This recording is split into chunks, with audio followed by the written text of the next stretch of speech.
স্কুলে পড়লেন না কেন, মাদ্রাসায় পড়লেন কেন? স্কুলের শিক্ষা তো এত বড় শিক্ষা না। আম্মু বলছে যে মাদ্রাসায় পড়ো, মাদ্রাসায় পড়লে একদিন বড় হবা। মূলত কারণ হলো আল্লাহকে খুশি করার জন্য মাদ্রাসায় পড়তেছি। স্বপ্ন কি আছে? আমার স্বপ্ন আল্লাহকে খুশি করাই, একজন হাফেজ হবো, একজন ভালো মানুষ হবো, এটাই স্বপ্ন। আমার বাবা চাকরি করে, মা বাসায় কাজ টাজ করে, হাউস ওয়াইফ। বড় হয়ে মায়ের জন্য কি করবো? বলছিল আম্মু যে আমি মরার আগে যেন শুনতে পারি যে তুই হাফেজ হবি। আমিও আল্লাহর কাছে দোয়া করে যেন হাফেজ হইতে পারি। পারবা মায়ের স্বপ্নটা পূরণ করতে? মানে আল্লাহ তাআলার কাছে গিয়েছি, এখন আল্লাহ তাআলা ফিরাই দিবে না।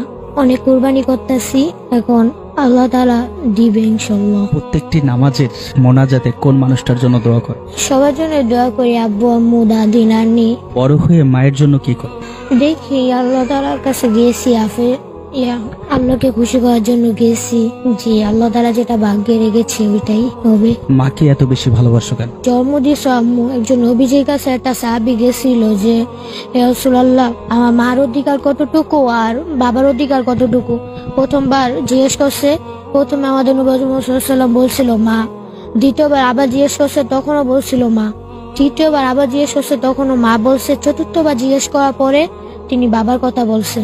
তাহলে মার গুণ 70 আর বাবার 23 গুণ। এজন্য দুজনের সমানভাবেই দেখি আমি। মাদ্রাসা থেকে বাসায় আসলে অনেক খুশি হয়, অনেক কিছু রান্না করে খাওয়ায়। আল্লাহ তাআলার উপরে এত কনফিডেন্স কেন তোমার? আমাদের সৃষ্টি করছে আল্লাহ তাআলাই, পুরা দুনিয়া সৃষ্টি করছে আল্লাহ তাআলার উপরেই অনেক ভরসা।